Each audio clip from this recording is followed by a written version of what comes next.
Éruption volcanique à Bali, l'aéroport ouvert après une brève fermeture. L'aéroport international de Bali a rouvert vendredi après avoir été fermé plus tôt dans la journée en raison d'une éruption volcanique sur l'île la plus touristique d'Indonésie, entraînant l'annulation de centaines de vols et bloquant de nombreux touristes, ont indiqué les autorités. Compte tenu du danger pour le trafic aérien des cendres volcaniques du mont Agung projetées à quelques 2000 mètres d'altitude, l'aéroport Ngurah avait été fermé à 3h-19h GMT jeudi, avant de rouvrir à 14h30, 7h30 GMT, et étant donné que la propagation de cendres dans l'espace aérien n'est plus un danger pour les avions, en raison du changement de direction des vents, l'aéroport a rouvert, a déclaré le directeur des autorités aéroportuaires locales, Erson, qui n'a qu'un patronyme comme nombre d'Indonésiens.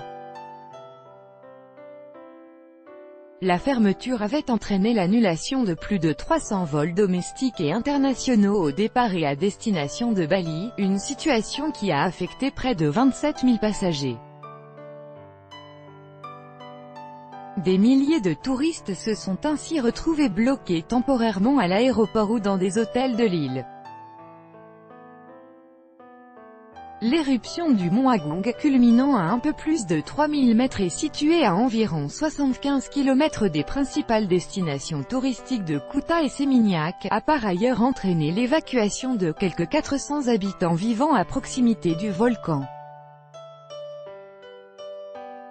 Éruption volcanique à Bali. Copyright AFP, Laurence Chu. Ce dernier entre régulièrement en éruption depuis qu'il s'est réveillé l'an passé. La menace d'une éruption majeure avait conduit à la fermeture de l'aéroport pendant 3 jours en novembre dernier. L'annulation de centaines de vols avait bloqué des milliers de touristes. Ils viennent du monde entier sur cette île aux plages paradisiaques.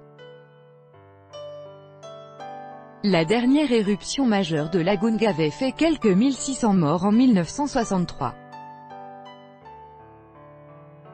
Environ 1 milliard de tonnes de débris avaient été rejetés dans l'atmosphère jusqu'à Jakarta, à 1 millier de kilomètres, provoquant une obscurité qui avait fait baisser la température du globe de 0,3 degrés pendant un an.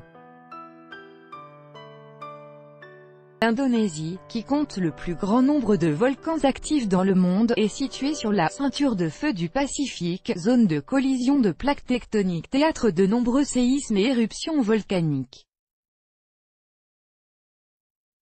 Tout droit de reproduction et de représentation réservé. Copyright 2018, Agence France Presse.